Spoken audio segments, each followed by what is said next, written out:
beginning we were just throwing parties. We made our own rules and nobody could harm us because we were a squad. I think it's really fascinating that on the ground floor we have like 300 people dancing and having like a really serious party, and on the second floor someone is sleeping or reading a book. This contrast of living and a venue, I think, is really interesting.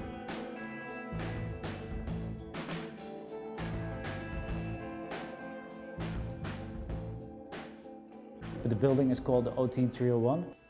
This is some form of collective ownership because we are like basically 25 renters in this building. Every renter has a vote within the foundation and it's completely horizontal. So there's no like hierarchy and no boss who's deciding what's ever going to happen.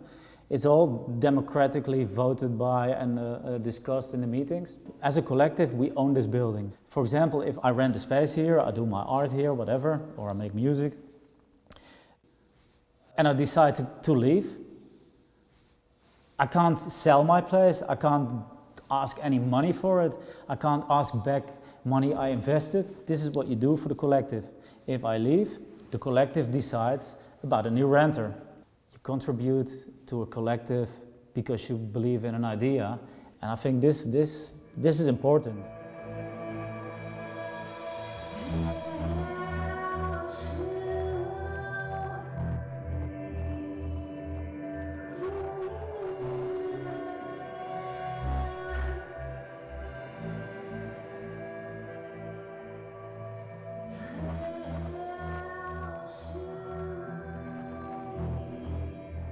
We came from another building actually in the east of Amsterdam. We squatted a hospital there. After 1.5 years, I guess, we were evicted, but we were living and working there with almost 150 people.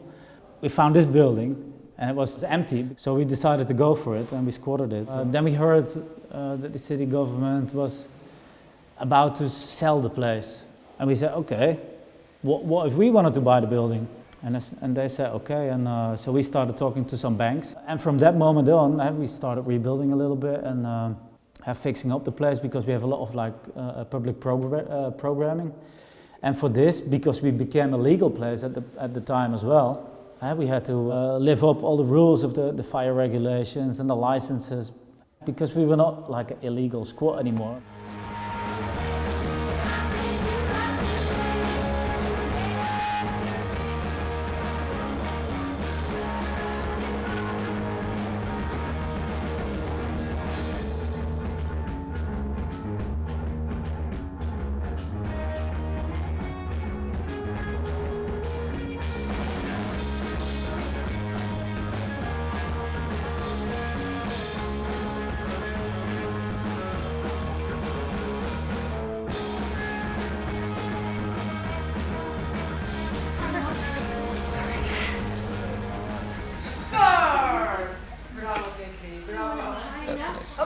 In OT301, I am responsible for the Movement Academy. That's the project which I run about 10 years in here. So this was very good opportunity to develop a physical condition, promoting physical condition and health in the squat scene.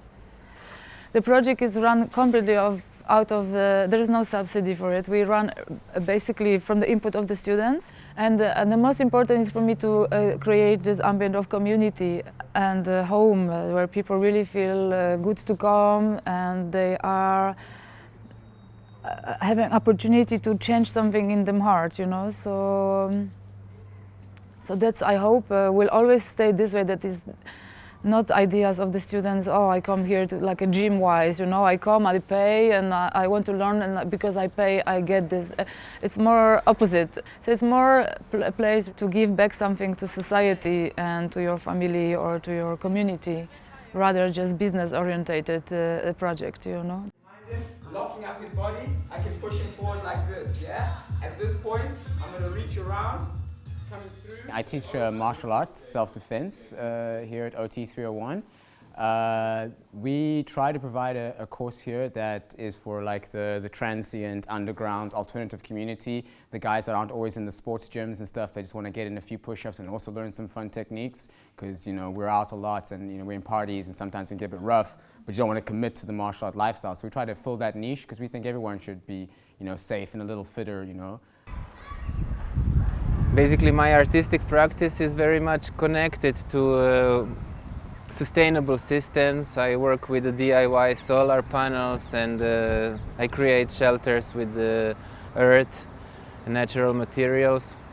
We are basically planning to make a greenhouse on the balcony.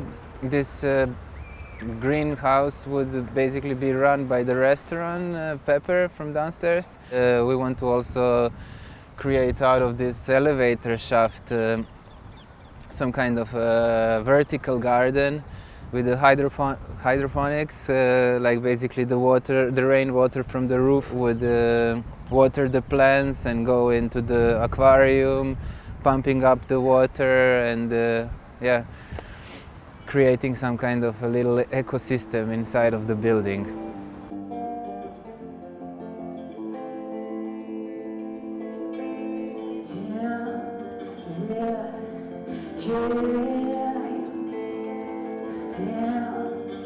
So we started this project and we've done all these interviews and all these brainstorms and all these debates and discussions, and we basically archived everything and wrote everything down in nice stories. And then we decided to make this book. It's just very useful book for people that are like setting up an organization, a non-profit organization. If you was busy with a similar project, you could take the book and say, oh, they've done this brainstorm about this. We can take all this information and make our own version of it. So I thought it would be good to make this connection with other buildings and make it more permanent.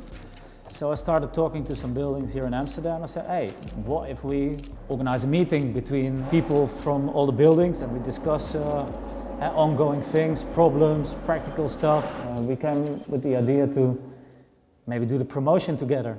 Buildings like this don't necessarily need to make profit. They can organize things that are experiments.